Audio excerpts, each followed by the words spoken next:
As I begin this morning's sermon, I'd like to stop again and express thanks and appreciation to our dear sister, Venice Thomas.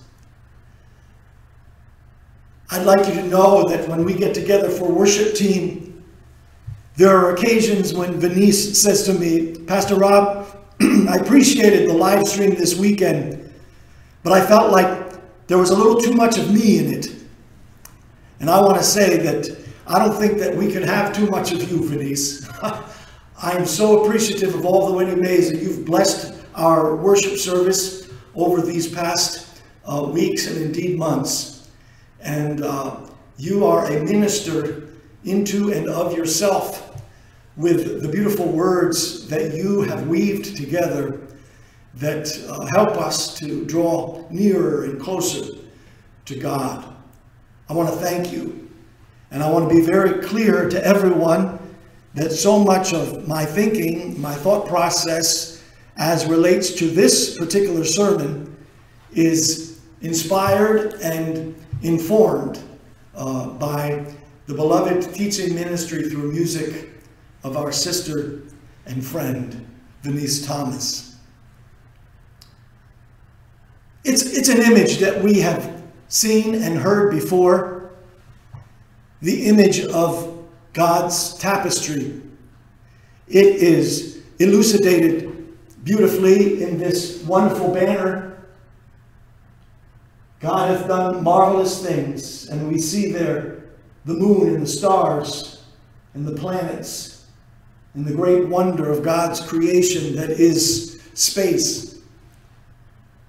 The tapestry is everlasting and eternal. It's all around us in the things that God has made. We think back to Romans chapter 1, wherein Paul writes, ever since the creation of the world, God's eternal power and divine nature have been clearly seen and understood in the things that God has made. Indeed, it is a beautiful creation that God has blessed us with. And you can see God's vision carried out in all the things that God has made, whether it's lilies on a pond, or mountains, or quiet water being blown by a cool breeze, whether it's the sunset, or the way that fishing line dances over the water on a summer's gloaming as we spend time for rest. God's tapestry is indeed a tapestry of splendor. What I learned as I did some research on tapestry, if you go to the Britannica website and look up tapestry, you'll find a beautiful history of that textile, that art form represented there. And what I learned that was very significant to me, and I hope to you, is that tapestries are many times what they refer to as a collective art form. There are tapestries that have been envisioned, designed, and then executed by single artisans. But these are very rare. It is more often the case, particularly today, that a tapestry will be the echo of an artisan. In other words, someone will create some beautiful artwork, and then someone else will decide, gee, that would make a beautiful tapestry. And then they take that original artisan's vision and they commute it into the form of a tapestry. And to that extent, that tapestry, when it's finished, is a collective piece of artwork, insofar as it is the rendering of the original vision of the original artisan as it was depicted in the form of a tapestry by that person that put it into the form of the tapestry. When the original artist sets out to depict this vision, he or she does not necessarily intend for it to be used as a tapestry. And so he or she uses his or her skill to develop that original vision as they see fit. But then when the secondary artisan who forms that original vision into the tapestry sets out to accomplish his or her work, they offer their own flourishes and techniques and abilities in order to make that vision shine through this piece of beautiful artwork in tapestry form.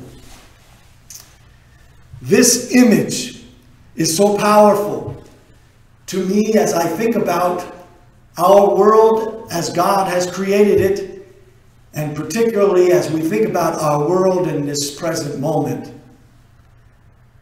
The question is, are we weaving God's vision into our reality? Are you weaving God's vision into your reality?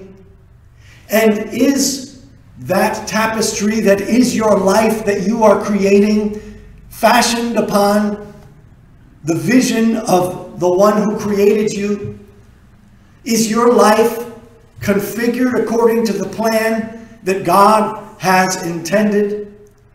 Is your life a collective representation, or are you choosing to go entirely on your own?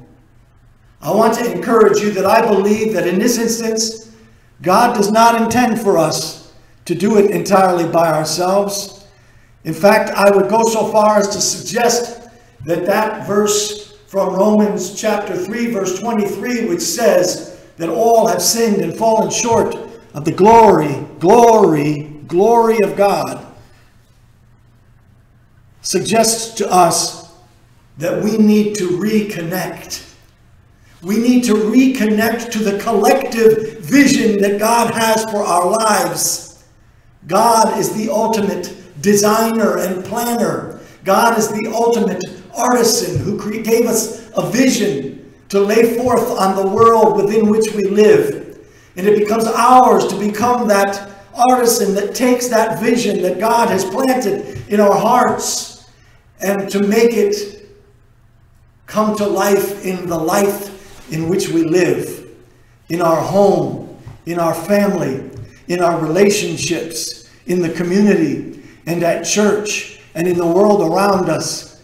We need to latch hold to that vision that God has set forth and seek in collective fashion to connect with God, that indeed we might prepare that beautiful artwork that God has in mind for us to prepare.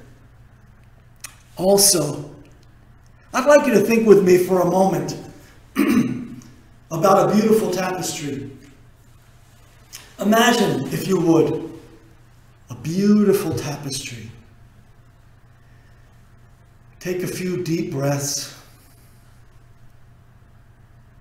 And when I speak to you of simplicity, commonness, and holiness woven into one, God's creation resonating in God's glory, depicted on a tapestry. What does your tapestry look like? Imagine it in your mind.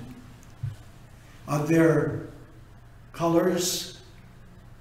Are there shapes? Are there textures? Are there differences?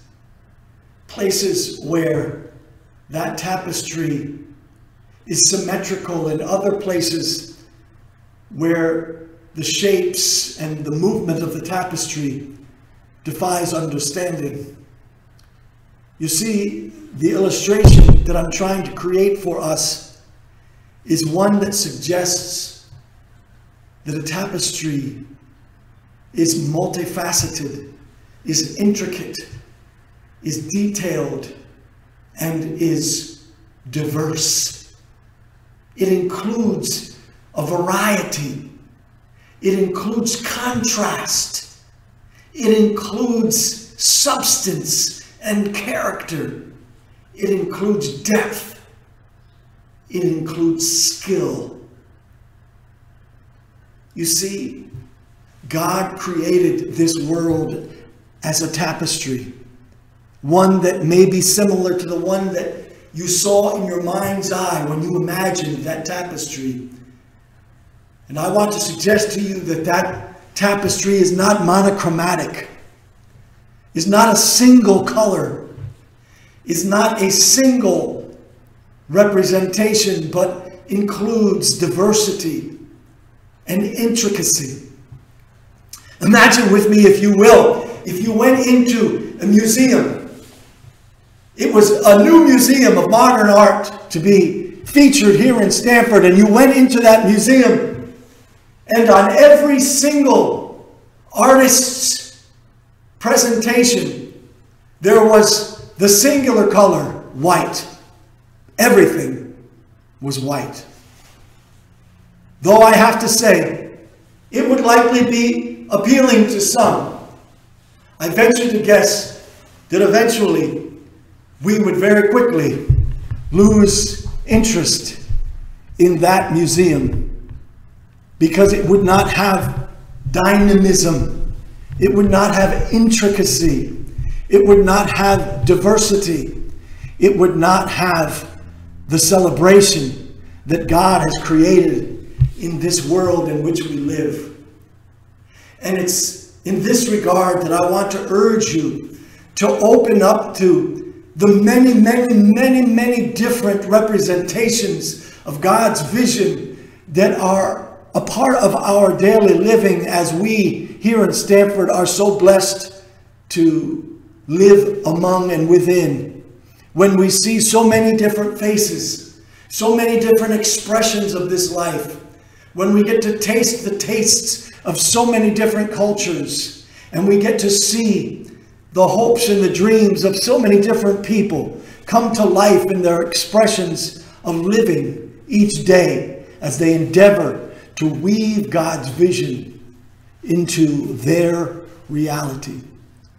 You see, God is the great envisioner, the great artisan, the one that was the first in the collective of this great artwork that is our universe. But each and every one of us collectively are artists working together to weave the tapestry of God's great vision into the reality that is our daily truth. And it is into the midst of that being, that reality, that capturing of God's created order that Paul suggests that all have sinned and fallen short of God's glory. Fallen short of glory. We're not realizing God's glory. We're not realizing the capacity and the breadth and the depth, the length and the height, the intricacy and the color of all that God intends in God's great vision, this tapestry that can be our lives. And so I ask you to embrace the possibility of a much more beautiful vision, the one that God has intended for us. And I invite you to own the collective nature of the work that you do.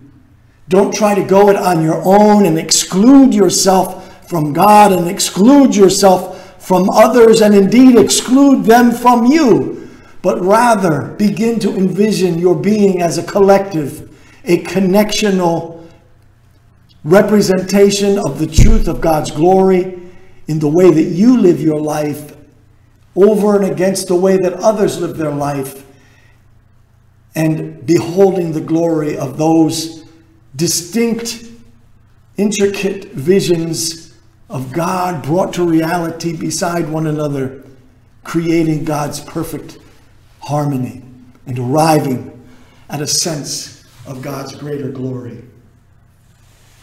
All have sinned and fallen short of the glory of God. I'm going to stop there And I'm going to ask that you be open to that broader vision that God has for you in your life.